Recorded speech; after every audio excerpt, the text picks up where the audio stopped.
Alors bonsoir à chacun et à chacune, ça fait plaisir de revenir dans ce lieu pour y apporter la parole de Dieu. Je vais remettre ce temps entre les mains de notre Seigneur et c'était bon, les témoignages qu'il y a eu avant, c'était bon, le moment de louange et il y a un temps pour tout. Seigneur, merci parce que tu es là au milieu de ton peuple, merci parce que tu es un Dieu vivant, merci parce que tu es au milieu de nous, merci parce que tu mets la joie dans nos cœurs et merci d'ouvrir nos cœurs, nos esprits à l'écoute de ta parole, Seigneur. Ta parole est la vérité, Seigneur. Nous lions tête du malin dans le nom de Jésus. Nous amenons tout posé captif au buisson de la parole de Dieu. Et nous proclamons que là est l'Esprit Seigneur, là est la liberté. Nous proclamons la vie. Nous proclamons que sommes ton peuple. Et merci Seigneur de ce temps où tu vas parler à nos cœurs de mille et une manières. Dans le nom de Jésus, chef de l'Église. Amen. Amen. Amen. Alors on est de la joie d'être ici en Suisse, du côté de Lausanne. Et le titre du message de ce soir s'intitule Être amoureux de Dieu. Amen. Alors, en préparant ce message, il y a quelque chose qui a vraiment euh, qui a attiré mon cœur. C'est vraiment ce temps que nous vivons, ce temps 2022, cette fin d'année 2022. Eh ben, je sens qu'il y a toujours plus de personnes qui aiment Dieu. Amen. Toujours plus d'enfants de Dieu qui désirent pas rester où ils sont, mais s'approcher de leur Père Céleste, de le connaître au travers de la parole, au travers de la prière. Et c'est bon tout cela. Alors, on va voir ce soir, être amoureux de Dieu, qu'est-ce que ça implique, qu'est-ce qu'on peut découvrir et qu'est-ce qu'on vit. Amen. Alors, avant de commencer, pendant la louange, j'ai eu une vision. J'ai vu des courges, des courges qui étaient attachées dehors avec une ficelle, qui étaient suspendues devant une maison. Et il y en avait plusieurs, beaucoup. Et tout d'un coup, j'ai vu quelqu'un avec un fusil, et puis qui tirait sur la première courge. Et après, il tirait pas sur les deux, troisième, pas du tout, mais à partir de la quatrième, il tirait. Et ça faisait exploser la courge. Et après, il en laissait quelques-unes et il allait plus loin. Amen. Ça, c'est la vision. Alors, la pensée prophétique, c'est que Dieu va... les courges représentent nos projets, nos rendez-vous, notre agenda, ce qu'on désire. Et il y a des tas de choses qui vont sauter, où Dieu va empêcher que ça se fasse pour pas qu'on se voie, ou qu'on rate un rendez-vous ou quelque chose parce que Dieu a prévu autre chose pour nous. Et il y avait quelques courses qui restaient, c'est des choses qu'on a programmées, des choses que Dieu nous laisse, que ce soit relationnel, que ce soit professionnel, que ce soit familial, ou que ce soit loisir. Mais il y a beaucoup de couches qui avaient explosé parce qu'il y a des tas de choses qu'on met dans notre agenda qui n'est pas la volonté de Dieu. Et ce n'est pas le diable, ce n'est pas les puissances des ténèbres, mais c'est Dieu qui vraiment empêche que cela se passe parce qu'il a prévu quelque chose pour nos vies. Alors, je partage cette pensée afin que vous ne soyez pas déçus, que vous n'êtes pas dépressifs, comme quoi il y a des situations où des rendez-vous peuvent être manqués ou des choses que vous voulez faire vont pas se faire, mais on sera à un endroit et là Dieu va pouvoir nous parler, on va pouvoir bénir quelqu'un, ça va pouvoir témoigner, ou ça va pouvoir prier pour quelqu'un, mais c'est quelque chose qu'on n'avait pas du tout prévu, ou soit aider quelqu'un d'une manière physique, et c'est bon tout ça. Je vous avertis, hein, ça vous arrivera. Voilà, donc il y avait vraiment cette pensée pour à un niveau individuel, hein, que beaucoup de choses vont se passer dans nos vies. Et c'est Dieu qui a rendez-vous avec nous, premier, et qui va nous utiliser pour bénir plusieurs. Amen.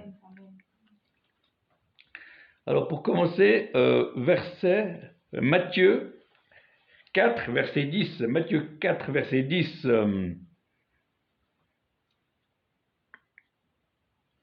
Matthieu 4, verset 10. Jésus lui dit, retire-toi, Satan, car il est écrit, tu adoreras le Seigneur ton Dieu et tu le serviras lui seul. Voilà, c'est surtout tu adoreras le Seigneur ton Dieu et tu lui serviras lui seul. C'est intéressant qu'il y a adorer et après il y a servir. Il y a ceux qui passent leur temps à servir Dieu, c'est bien, mais qui adorent jamais. Et il y a ceux qui adorent bien, mais qui servent jamais. Donc, le mieux, c'est de pouvoir avoir les deux. Aller chercher de la présence de Dieu, l'adoration, chercher l'onction, les conseils de Dieu, et après on peut le servir. Donc, c'est intéressant de voir que la personne de Dieu, on est passionné par Dieu lui-même, c'est-à-dire qu'on doit le connaître. L'apôtre Paul nous dira, lui qui avait vécu des miracles, qui avait implanté des églises, guéri plusieurs malades au nom de Jésus. Il dira, mon seul désir, c'est de le connaître lui. À la fin de ses courses, il dira, c'est le connaître encore. On ne connaît jamais trop Dieu, amen. On n'est jamais trop près de lui. On n'est jamais déçu de Dieu. Amen. C'est merveilleux de voir que lui ne décevra pas, lui ne change pas. Et plus j'avance dans la foi, avec les nombres d'années que je suis converti, depuis 89, 89 pour les Suisses, 89 pour les autres pays, eh ben, tu as envie de le connaître et il se laisse trouver si on le cherche de tout notre cœur. Amen. Donc, être amoureux de Dieu, le premier point, c'est aimer la personne de Dieu. Amen. Alors, c'est Exode 20, verset 3. Je vous invite dans Exode, le livre de Exode 20, verset 3. Tu n'auras pas d'autre Dieu devant ma face. Tu n'auras pas d'autre Dieu devant ma face. La personne de Dieu est unique. Et il est digne de louange, il est digne d'être adoré. Et il est la source de son bonheur. Amen. La personne de Dieu est à la fois mystérieuse, mais à la fois il nous laisse des indices pour qu'on puisse le trouver. Amen. Le but, c'est pas qu'il se cache pour jamais qu'on le trouve, non, mais il désire qu'on le recherche. Parce que la Bible dit dans Jacques, approchez-vous de Dieu et il s'approchera de vous. C'est intéressant que c'est nous qu'on a fait le premier pas et Dieu fait tout le reste. Alléluia. Combien de fois j'étais fatigué, combien de fois j'ai simplement pris ma Bible et prié un petit peu et Dieu est apparu par sa présence. Et c'était waouh, merveilleux. Et ça nous donnait envie de pouvoir le connaître lui, le connaître en tant que personne. Dieu est une personne, Dieu n'est pas un ordinateur, même si Dieu est esprit. Il est le Père des esprits, comme nous dira la parole, mais il est une personne, il est ton Père et il t'aime et il est destiné pour toi. Tu n'es pas là par hasard, mais il a décidé à toute éternité de te créer. Tu es le rêve de Dieu et Dieu a décidé que tu sois sur cette terre, tu deviennes son agent secret. Certains sont tellement secrets qu'ils sont plus agents. Mais il faut être des agents secrets, c'est des moments, il faut montrer notre identité, que nous sommes enfants de Dieu, que ce soit dans la prière, que ce soit dans nos actes et nos paroles, parfois. Mais être passionné de la personne de Dieu. Tous les hommes et les femmes de Dieu que j'ai vus, des orateurs, des oratrices, qui m'ont percuté, c'est tous ceux qui parlaient pas seulement de Dieu, mais qui avaient une relation avec lui et qui avaient une vie de prière. Et il y a des personnes qui m'ont quand même bouleversé par, comme des personnes comme Pierre Cruchel à l'époque, cette personne qui disait quelques mots et avait une onction qui était forte, et d'autres serviteurs de Dieu et d'autres servants de Dieu, qui certains sont près du Seigneur, mais il y a encore possibilité de pouvoir écouter leurs enseignements sur Internet ou avec des livres ou des cassettes ou des CD, mais c'est vraiment beau d'apprendre des autres comment ils sont approchés de Dieu, apprendre à travers des récits d'hommes et de femmes de Dieu qui étaient passionnés de Dieu, qui étaient vraiment imbibés, comme dit la Bible, l'apôtre Paul dira, nous avons été saisis par Dieu, c'est Dieu qui l'a saisi. Amen. Celui qui demeure en moi et en qui je demeure porte beaucoup de fruits, nous dira la parole. Donc la personne de Dieu est à la fois mystérieuse, mais à la fois c'est une personne aimante, attirante, et on le recherche. Et combien de fois l'Église a voulu faire des choses pour Dieu, mais l'Église devait d'abord rechercher Dieu. Amen. Plus tu recherches Dieu, moins tu tomberas de l'activisme, mais tu feras des choses précises. Tu ne peux pas tout faire, tu ne peux pas servir partout, tu ne peux pas prier pour tout. J'ai essayé, ça ne marche pas, on est frustré, mais si tu trouves ton champ d'action dans la prière ou dans le service, tu seras renouvelé. Amen. Quand tu fais des choses que Dieu a prévues pour toi, tu es renouvelé. Amen. Quand je fais des choses que Dieu a prévues pour moi, eh ben, je suis renouvelé, je peux le faire plusieurs fois et j'ai de la joie de le faire, et c'est Dieu qui coule au travers de toi, et là tu peux dire, tu vis ce verset, c'est plus moi qui vis, c'est Christ qui vit au travers de moi. Amen. La personne de Dieu est la personne à rechercher. Voilà. Et les témoignages nous montrent, nous aident. Les bénédictions, j'ai remarqué ça au fil des années, chaque témoignage, chaque bénédiction, chaque exaucement de prière nous pousse, ce sont des cartes de visite d'invitation à passer plus de temps avec Dieu. Amen. De pouvoir l'apprendre à le connaître. Le peuple qui sera fort, c'est celui qui connaîtra son Dieu. Amen. Dans l'intimité, en tant que communauté, en tant que groupe de prière, nous voulons être des hommes et des femmes passionnés de Dieu, amoureux de Dieu, et où Dieu peut couler au travers de nous par sa présence. Amen. Et des fois, Quand je rentre dans certains magasins, certains endroits, je sens des présences démoniaques. Pourquoi? Parce que l'Esprit de Dieu m'anime et il est en moi. Et je sens qu'il y a une onction qui est sur moi. Je sens vraiment ces démons et des fois je les lis et des fois je sens qu'on dérange ces démons qui sont en train de monter la garde à des endroits. Ils sont dérangés parce que c'est plus moi qui vis, mais c'est Christ qui est au travers de moi. Amen. Christ en nous l'espérance de gloire. La personne de Dieu est la personne à rechercher et à connaître. On va écrire ça dans tous les manchettes de journaux. Amen. Vandel, recherchez Dieu. Recherchez Dieu. Dieu est partout. Amen. Le diable n'est pas partout, mais Dieu est partout. Il y a des gens qui voient le diable partout, puis ils voient rarement Dieu. Amen. Mais non, c'est le contraire. Dieu est partout. Et si le diable et ses démons se manifestent, eh bien on les chasse. Mais on a les yeux fixés sur Jésus. Amen.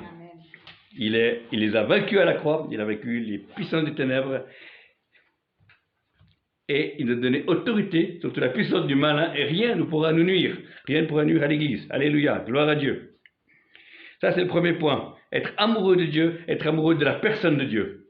Et puis si on aime Dieu, eh ben on aime ses enfants. Amen. Comme disait un pasteur, on aime tous Jésus, mais des fois on a des problèmes avec certains membres de sa famille.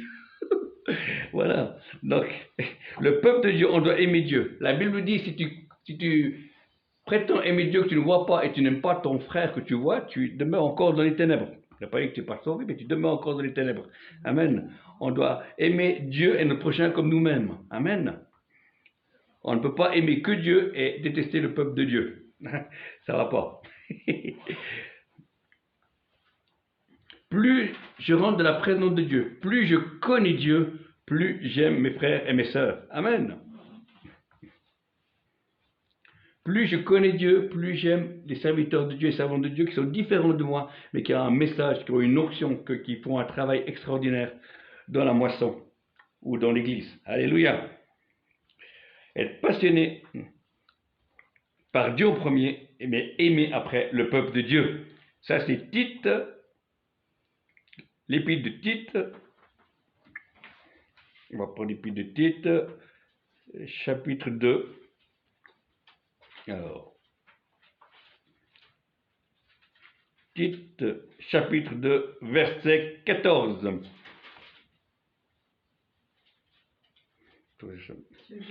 Il s'est donné lui-même pour nous racheter de toute iniquité et se faire un peuple qui lui appartienne, purifié par lui et zélé pour les bonnes œuvres. Vous voyez? Il nous a racheté de toute iniquité pour se faire un peuple qui lui appartienne, purifié par lui, par le sang de Jésus, et zélé pour les bonnes œuvres. Amen. Le peuple de Dieu est une armée de rachetés. Amen. Amen. Et on est tous égaux devant Dieu. Amen. Nous sommes tous des sacrificateurs à la gloire de Dieu le Père, nous dira dans l'Apocalypse. Le peuple de Dieu est un peuple saint, un peuple mis à part. Pas meilleur, mais il doit être différent. Un état d'esprit différent, des pensées différentes, une mentalité différente. On aurait trouvé cela dans l'Église, pas la mentalité du monde, mais la mentalité du royaume de Dieu. Pas une démocratie, mais une théocratie. Amen. Dieu dirige tout. Amen. Et nous devons pouvoir être un peuple qui a un Seigneur. Et c'est Jésus, ce Seigneur, le roi des rois. Et un peuple qui va de l'avant dans la sainteté, dans la prière, l'adoration et l'évangélisation. Alléluia. Il y a le peuple de Dieu qui est Israël, qui sont aimés à cause de leurs ancêtres. C'est marqué dans l'Épître aux Romains, les chapitres 9 et 10. Et il y a le peuple de Dieu, des gens des nations, des hommes et des femmes, des enfants, des aînés, qui ont été rachetés par le sang de Jésus. Amen. Et qui marchent en nouveauté de vie. Et qui sont greffés à Israël. C'est vrai. Le peuple de Dieu a une autorité. Amen. Quand on est ensemble, il y a l'autorité, il y a une onction. Il y a des onctions individuelles, il y a des onctions communautaires, et il y a des onctions qui sont dans des séminaires où on est peut-être plus de 1000 personnes. Amen. Et ces trois onctions, c'est Dieu qui les donne, parce qu'il aime son Église. Amen. Dieu est amour, il est toujours amour. qu'il est bon, qu'il est agréable pour les frères de demeurer ensemble, car c'est de la communauté que Dieu déverse sa bénédiction. Amen. Il y a maintenant la possibilité aussi de se retrouver en ligne, hein, connecté par la technique, où là aussi il y a des gens qui sont aussi bénis, guéris. Amen. On avait une fois prié pour quelqu'un à travers la technique, et la personne a été guérie. Amen. Pas grâce à la technique, mais grâce au Seigneur. Alléluia. Dieu est bon. Alors, on a vu la personne de Dieu. Il faut être amoureux de Dieu. On aime le peuple de Dieu. Et le troisième point, on aime l'œuvre de Dieu. Amen.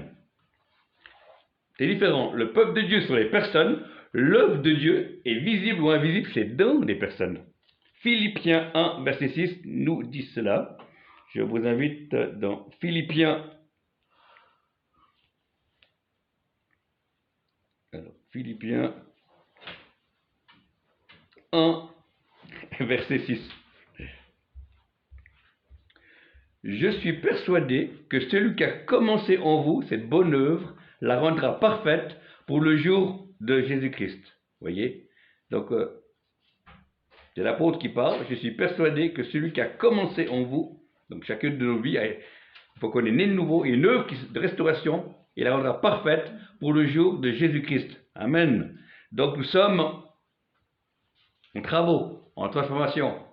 Nous sommes au chantier. Donc, au chantier de connaître. Nous sommes une œuvre de Dieu, nous sommes une œuvre d'art. Amen. Pas n'importe quelle œuvre, parce que ça coûtait le prix du Fils de Dieu. Amen.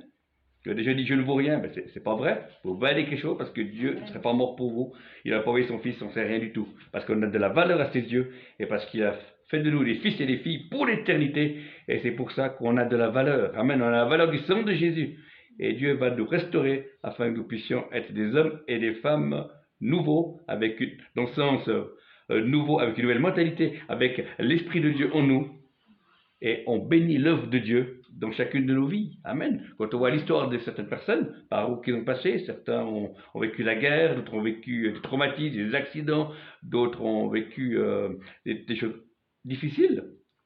Eh bien, il y a des restaurations qui sont là, parce que Dieu est capable de tout changer. Amen. Comme disait un homme de Dieu, enterre ton passé si tu veux vivre ton futur. Amen. Enterre ton passé si tu veux vivre ton futur. Amen. On doit travailler le passé, faire de la relation d'aide, la délivrance, mais après, il faut avoir en vue que ce n'est pas ça la vie chrétienne, ce n'est pas se faire délivrer, ce n'est pas se faire soigner, c'est un passage, mais le but, c'est de connaître Jésus. Le but, après, c'est de servir les autres. Amen. Être des témoins, des hommes et des femmes qui vont pouvoir entrer après, quand on sera mort, nos œuvres devront nous suivre. Amen, dira la parole de Dieu. Amen. Heureux ceux qui meurent en Christ, parce que les œuvres les suivent. Amen. Donc nous avons chacun des choses à faire différentes dans le service pour Dieu, que ce soit caché au public. L'important, ce n'est pas la fonction, l'important, c'est la fidélité, disait un prophète. C'est beaucoup de cette phrase. Que ce n'est pas la fonction, tu es pasteur ou ménagère ou concierge ou taximan, eh bien, ce n'est pas important. Ce qui est important, c'est la fidélité par laquelle tu fais cela. Amen. Pour la gloire de Dieu. Dieu est le fidèle et véritable. Il n'a pas changé. Il est l'alpha et l'oméga, le commencement et la fin. Et il veut toujours que l'on soit passionné, un cœur brûlant pour la personne de Dieu. Puisque Dieu a tout créé, il aime tout le premier. Amen. Il veut être tout le premier. Et il veut tout réconcilier avec lui. Et Dieu le Père, le Fils et Dieu Saint-Esprit, c'est une famille où nous sommes appelés à nous y greffer et pouvoir avancer. Et ce que nous vivons, dans les temps de la fin que nous vivons actuellement, en 2022, Dieu a confiance en toi et en moi pour pouvoir être des témoins aujourd'hui. Amen. Sinon, il nous aurait fait naître à l'époque de Napoléon ou bien plus anciennement. Mais comme il désire que nous soyons des témoins ici, en 2022, ici en francophonie, eh ben voilà, nous avons été choisis de toute éternité, prédestinés à pouvoir porter sa lumière dans un monde de ténèbres.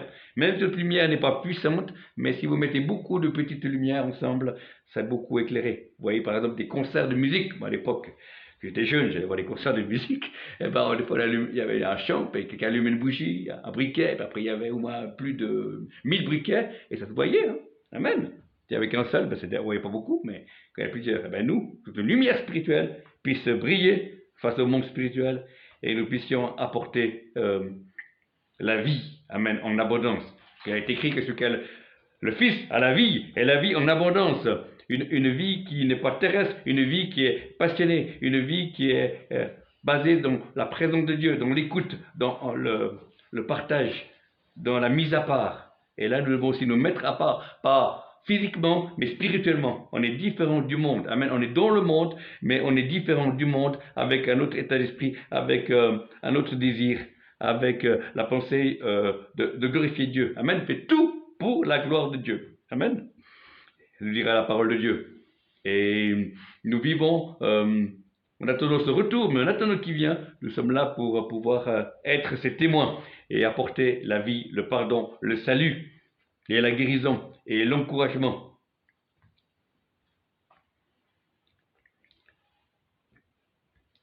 Ce sont des temps difficiles mais glorieux qui nous obligent à nous appuyer non pas sur une onction ancienne mais sur une onction présente. C'est-à-dire qu'on a vraiment besoin de la manne quotidienne. On peut plus utiliser celle qu'on avait une semaine en arrière. Il y a vraiment, comme les Hébreux dans le désert, c'était tous les jours qu'ils devaient aller parce qu'ils ne pouvaient pas la garder, la manne, sinon elle pourrissait. Alors ils devaient la chercher tous les jours. Et bien nous, on doit tous les jours aller dans la présence de Dieu. Ce qui compte, ce n'est pas la quantité de temps, ce qui compte, c'est la qualité. Amen.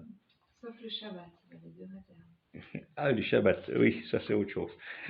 Il y avait des réserves, c'est juste. Mais mon temps normal de la semaine, c'était jour après jour où Dieu était fidèle et il donnait cette manne afin que nous puissions vivre. Et nous avons besoin de cette manne spirituelle pour pouvoir avancer dans un monde qui n'est pas facile, dans un monde qui a rejeté Dieu, comme dit la Bible, hein, le monde entier est sous la puissance du malin, mais celui qui a quand même toute autorité sur la terre et dans les cieux, c'est Jésus, notre Amen. Seigneur. Amen. Et nous attendons ce retour et lui nous donne des ordres, il nous donne des avertissements, il nous donne des encouragements. Il est là au travers de 1001 manières pour nous parler et nous sommes là pour être toujours plus passionnés de lui, pour pouvoir témoigner de lui. Amen. Amen. Quelqu'un disait, il faut qu'il ait la discipline, il faut qu'il ait la connaissance, mais s'il n'y a pas la passion, eh ben, il manque quelque chose. Amen. On est freiné. Il faut les trois. Il faut les trois. Il faut la passion, la connaissance et la discipline. Amen. C'est un trio gagnant. Amen. Alléluia. Je ne vais pas être à cheval sur les mots, mais c'est un trio gagnant et qui nous fait avancer de gloire en gloire pour découvrir celui qui revient bientôt, celui qui revient chercher son église, car Jésus revient et il cherche un peuple. Une église sans tache ni ride. Amen. Une église qui est en action. Amen. Une église sans compromis, une église qui est en train de se transformer. Et ce qui me réjouit, c'est qu'il y a beaucoup de frères et sœurs qui se remettent aux questions. Il y a beaucoup aussi de serviteurs de Dieu qui se remettent aux questions pour pouvoir simplement pouvoir être plus proche de Dieu. Et il faut aussi changer les programmes. On ne veut plus de programmes d'hommes, mais des programmes qui nous apprennent à pouvoir connaître Dieu. Amen. Et en discutant avec quelques pasteurs, avec quelques serviteurs de Dieu, ils me disaient, on a prêché la moitié de la vérité et on n'a pas annoncé aux chrétiens comment résister face à la souffrance, à la difficulté. On a vu quand il y a eu le Covid, l'église était presque par terre. Amen. Pas dire qu'on avait perdu du salut, mais il y avait des choses que les gens ne savaient plus croire, qui croire, quoi penser. Voilà, c'était pas facile. Mais beaucoup ont utilisé cela pour se repentir et se rapprocher de Dieu et pour réduire la distance avec Dieu. Et après, ce sont des personnes qui sont actuellement renouvelées et qui peuvent marcher en nouveauté de vie pour pouvoir manifester la gloire de Dieu et la paix de Dieu. Et beaucoup de personnes ont fait marche arrière, beaucoup de pasteurs m'ont dit, il y a des gens qui ont fait marche arrière, il y a des gens qui sont retournés dans les choses anciennes, avec la mentalité du monde, et d'autres personnes ont préféré se rapprocher de Dieu. Amen. Il y a eu comme un tri, voilà, un tri. Voilà. Dieu cherche encore des hommes et des femmes pour pouvoir être des vases de gloire, saints, sanctifiés, aptes à toute bonne œuvre, c'est marqué dans la parole de Dieu. Et dans ces temps difficiles, nous avons besoin des uns et des autres, on a besoin de la prière, on a besoin d'être le plus proche possible de Dieu, et on a besoin de sa grâce, on a besoin de marcher en liberté. On a besoin de... On ne veut plus de programme d'église, on veut que Dieu puisse donner des programmes à l'église. On ne veut plus faire des choses pour Dieu, mais on veut que Dieu puisse faire des choses au travers de l'église. Amen. On ne veut plus utiliser la Bible, on veut que la Bible nous utilise, comme disait un serviteur de Dieu du siècle passé. Amen. Voilà. Donc, passionné pour Dieu, c'est encore possible aujourd'hui, même au 22e siècle. Je crois. Voilà. Exactement là, la période où nous vivons dans plein de la technique, dans les écrans, dans les choses comme ça. Mais je sais qu'un cœur passionné va au-dessus. Et c'est bon de pouvoir apprendre à connaître Dieu, puisqu'il veut qu'on le connaisse. Et c'est le parcours de toute une vie.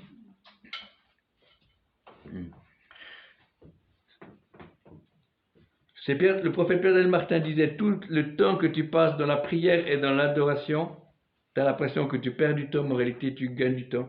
Parce qu'après c'est Dieu qui organise des rendez-vous, c'est Dieu qui ouvre des portes et qui ferme des portes. Ça va plus vite, même si tu crois que tu perds du temps dans la louange et dans la prière. Ça c'est une parole de Pierre Martin qui disait ça dans un enseignement. Amen. Que Dieu le bénisse. Et nous voulons être passionnés de Dieu pour pouvoir le connaître nous-mêmes au premier, puis après le faire partager. Connaître Dieu et le faire connaître. Oui, c'est quelque chose qui est à la portée de tous et chacun. C'est pas seulement pour les ministères, c'est pour tout le peuple de Dieu de pouvoir être passionné pour Dieu. Et pour cela, il faut qu'on avance de gloire en gloire. Il peut y avoir des blocages, il peut y avoir des chutes, mais il y a la grâce de Dieu qui est là. Il nous relèvera. Le juste tombe 7 fois, mais il se relèvera toujours. Amen. Et nous devons nous approcher de Dieu, parce qu'il est écrit dans le psaume 91, 91, celui qui demeure à l'abri du Très-Haut demeure en sécurité. Amen. Et donc, on a besoin de sécurité. Bien, c'est bien les périodes que nous vivons maintenant, en 2022. Nous avons besoin de sécurité. Et l'Éternel est notre bannière, l'Éternel est notre forteresse, l'Éternel est notre sécurité. Amen. Combien de fois je vois des gens stressés, combien de fois je vois des gens... Et puis le Seigneur me permet de pouvoir être de sa grâce, de sa paix. Ça ne veut pas dire que je suis tout le temps pas stressé, mais de moins en moins. Amen. Donc je suis un stressé light. Et mon vœu pour vous aussi, vous puissiez devenir des gens stressés light, moins en moins stressés. Et rester proche de Dieu. C'est intéressant de voir que tout ce que Jésus vivait dans les évangiles, il n'est jamais stressé. Pourtant, il faisait beaucoup de choses. Hein. On voit une journée de Jésus, on a qu'à lire les évangiles. Hein. Dans l'évangile de Matthieu ou des autres, on voit des journées qui passaient, mais c'était vraiment, on peut dire, un agenda bien rempli. Et pourtant, il arrivait chaque fois au bon moment, il donnait la parole au bon moment, il guérissait au bon moment, il enseignait au bon moment, il faisait toutes choses au bon moment. Amen. Mais il disait, Jésus, je ne fais rien, sauf que le Père me montre. Et c'est quoi? C'est peut-être là un secret que nous aussi, on devrait faire seulement ce que le Père nous montre. Voilà, c'est une question, ce n'est pas un jugement, parce que moi je dois aussi apprendre. Hein. Parfois je fais beaucoup de choses.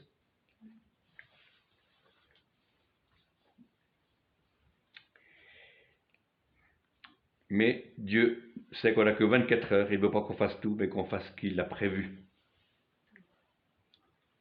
Mais surtout, pour conclure, je dirais cette merveilleuse histoire qu'a donnée le pasteur Père Tuchel à l'époque.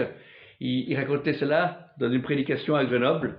Il nous disait, il y a un homme de Dieu qui s'est enfermé pendant plusieurs semaines, je crois en tout cas 1 ou 2 semaines, dans plusieurs jours, dans un hôtel. Et il n'y avait personne qui savait où il était, sauf sa femme. Et il est allé devant Dieu et puis il a dit, moi je prends ce temps de jeûne pour toi Seigneur, j'ai jeûné pour que les gens puissent avoir des révélations, la délivrance, et tu m'as exaucé, et c'est bien, mais maintenant je suis là pour toi. Et il a fait cela le premier jour, le deuxième jour, et je crois que c'est le troisième jour, il s'est assis sur son fauteuil, il a ouvert sa Bible, il a dit, Seigneur, je suis là pour toi, je t'aime, et je te recherche. Et tout d'un coup, il a senti des gouttes d'eau qui tombaient du plafond, qui tombaient sur lui, et il dit, tiens, il doit avoir une fuite. Et puis tout d'un coup, paf, la pièce s'est remplie de la présence de Dieu très forte. Et la voix du Père lui a dit, je pleure parce que c'est tellement rare que mes enfants viennent dans ma présence seulement pour moi, mais pas pour me demander. Amen. Amen. Que ça puisse nous parler. Je dirais ça comme conclusion, que nous puissions rechercher Dieu. Oui, il y a des besoins. La Bible dit, faites connaître vos besoins à Dieu. Oui, mais il y a un temps pour tout. Et c'est comme cet homme de Dieu qui a vécu cela, ça m'a touché. Je ne me souviens plus du reste du message, mais 20 ans après, je me souviens encore de ce témoignage de cet homme de Dieu dans cet hôtel. Eh bien Seigneur, que nous puissions prendre du temps avec toi pour te connaître toi.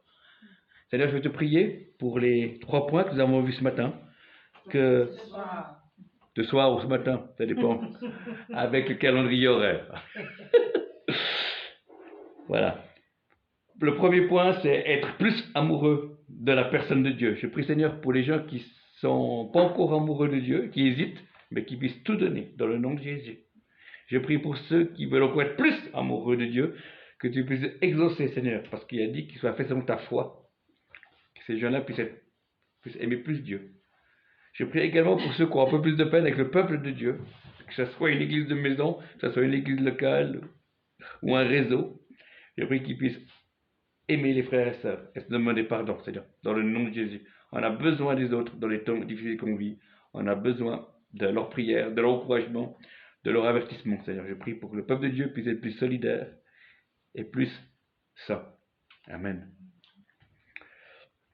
Je te prie également pour le 3e point, pour l'œuvre de Dieu, visible ou invisible. Je prie, Seigneur, pour que nous soyons conscients ou pas conscients, nous ne voyons pas, mais que nous puissions simplement prier pour que tu puisses continuer à guérir les frères et sœurs à l'intérieur, en relation d'aide, ou ceux qui ont besoin de délivrance puissent passer par la délivrance, mais qu'ils puissent avoir une transformation, Seigneur.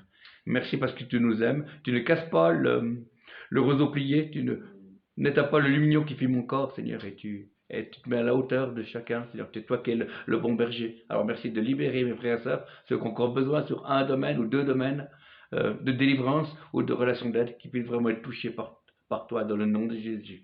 Donc qu'ils puissent trouver les bonnes personnes pour les suivre et les accompagner. Comme moi aussi, on m'a aussi chassé des démons, je suis passé par la relation d'aide, mais c'était un temps comme ça, et c'était juste. Et merci Seigneur pour cet temps, parce que moi je suis libre, je peux le témoigner face au monde spirituel et face à l'église, c'est-à-dire que mes frères et sœurs puissent être plus libres, nous puissions avancer dans cette liberté glorieuse des enfants de Dieu, car c'est pour la liberté que Christ nous a franchis, dans le nom de Jésus, et que la paix de Dieu, qui surpasse toute intelligence, puisse garder vos cœurs, vos pensées en Jésus-Christ.